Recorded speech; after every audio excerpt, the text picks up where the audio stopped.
madaxweynaha Soomaaliya Xasan Sheekh Maxamuud oo xafiiska jooga bishii tobanaad ayaa albaabada ka xirtay qaar ka mid ah raggii qaybta weyn ka qaatay ololihiisa doorashada iyo difaaca naftiisa markii uu weerarka kala kulmay dawladdii hore ee madaxweyne Farmaajo.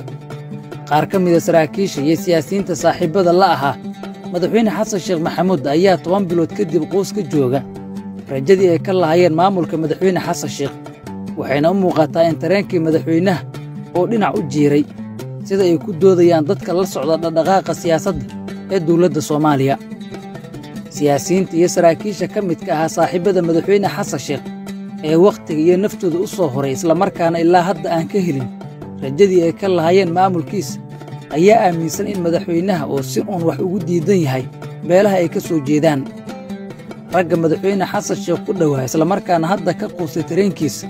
waxaa ka mid ah xildhibaan Cabdullaahi Sanbalulshe. inkastoo beeshiisu ay heshay wasiir buuxa haddana waxa uu madaxweynaha ka waayey fulinta ballanqaadyo badan oo uu sameeyey intii lagu jira ololaha doorashada iyo markii la doortay kadib. Sanbalulshe waxaa ka daran xildhibaan Cusmaan Xaadoole oo ka mid ahaa saraakiishii ka dagaalantay isgoyska Miranaayo ee degmada Cabdicasiis bishii Abriil ee sanadkii 2022 xilli ciidamo ka amar qaata madaxweyne Farmaajo ay damacsanaayeen inay soo qabtaan ama ay dilaan madaxweyne Xasan Sheekh oo xilligaasi ahaa mucaarad culus. Xaadoole ma ahan oo keliya sarkaal dagaalka hogaaminaya ee sidoo kale waxa uu xirnaa qorigiisa iyo booshkiisa hase yeeshee isaga iyo beeshiisa waxay ka hareen tareenkii madaxweyne Xasan Sheekh. xildhibaan Xaadoole dhowr jeer uu tagay villa Soomaaliya lana kulmay madaxweyne Xasan Sheekh waxa uu waayay wax dhaafsiisan oo la cadeen iyo ballanqaad aan dhaqan gelin waxaana ku jira ragga aaminsan in madaxweyne Xasan Sheekh beesha uu ka soo jeedo uusan wax la rabin. xubnaha kale ee madaxweyne Xasan Sheekh tareenkiisa ka haray haddana xaalad quus ah jooga waxaa ka mid ah xildhibaan Maxamed Abuukar Jacfar oo mar ahaa sarkaal u soo halgamay halgankii lagu diidanaa muddo kororsigii uu samaystay madaxweyne Farmaajo marna ahaa mid ka mid ah xildhibaano la soo saaray oo markii dambe u wareegay dhinaca madaxweyne Xasan Sheekh. Cabdiraxmaan Maxamed Xuseen Odawaa wasiir hore xildhibaan iyo professor ayaa safka hore ka soo galay ragga ka haray tareenka madaxweyne Xasan Sheekh ee uu qaybta ka ahaa tan iyo 2012 waxaana madaxweynaha ka xigsaday siyaasiyiin kale oo heeb ahaan ay wadaagaan laakiin aan soo bixin juhdiga uu bixiyey xildhibaan Odawaa. xogtaanna waxay warinaysaa in Odawaa iyo Sanbalulshe ay ku jiraan xildhibaano diyaarinaya mooshin lagu diidan yahay ama lagu joojinayo xeerarka cusub ee la hor keeno xubnaha golaha shacabka ee baarlamaanka Soomaaliya. Kornel Saniya Cabdulle iyo Kornel Ismaaciil Cabdimaalig oo ahaa laba sarkaal oo kala dhantaalay awoodda ciidamadii ay hogaaminaysay villa Soomaaliya intii ay dagaalada muddo kororsiga lagu diidan yahay ka socdeen magaalada Muqdisho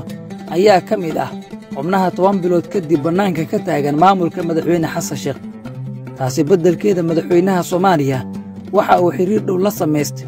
kana soo dhaweystay saraakiishii hore ee hogaaminaysay howlgalkii ay villa Soomaaliya ku dhaqangelinaysay muddo kororsigii madaxweyne Farmaajo. madaxweynaha Soomaaliya Xasan Sheekh Maxamuud ayaa hore ballan iyo heshiis oo la galay uga baxay dhammaan xubnaha midowga murashaxiinta madaxweynaha Soomaaliya ee uu qaybta ka ahaa waxaana ugu dambeeyey Shariif Xasan Sheekh Aadan oo ay ku soo kala tageen shirkii ugu dambeeyey ee lagu qabtay magaalada Baydhabo ee xarunta gobolka Baay. bilooyin ama toddobaadyo kadib waxaa la filayaa inay bannaanka u soo baxaan siyaasiyiin miisaan culus ku leh siyaasadda Soomaaliya oo tilmaam iyo jihayn ka bixin doona xaaladda waddanka kuwaasoo ku soo biiri doona saaxada mucaaradka Soomaaliya. villa Soomaaliya ayaa cabashada beelaha iyo siyaasiyiinta doonaya inay ku biiraan tareenka madaxweyne Xasan Sheekh ku qancinaya in lagu jiro marxalad dagaal dhowaanna uu xaggooda soo eegi doono madaxweynaha balse waxaa jira xilal kale oo si joogta ah loo magacaabo kuwaas oo la siiyo beelo kale. badi xilalka la magacaabo ee ka yimaada xafiisyada madaxweynaha ra'iisul wasaaraha ama hay'adaha kale ee dawladda ayaa waxaa fursad u hela siyaasiyiin dhowr ah oo isku hareeriyay madaxweyne Xasan Sheekh.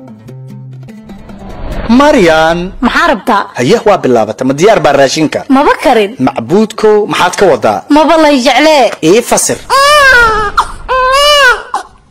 ma rabtid noo haddaan ku fahmay Marwa Fertility Center waa rumaynta riyadeenna kuma garan Marwa waa xarunta kaliya ee ka dhabayn karta riyadeenna afkaaga caana qabow lagu qabay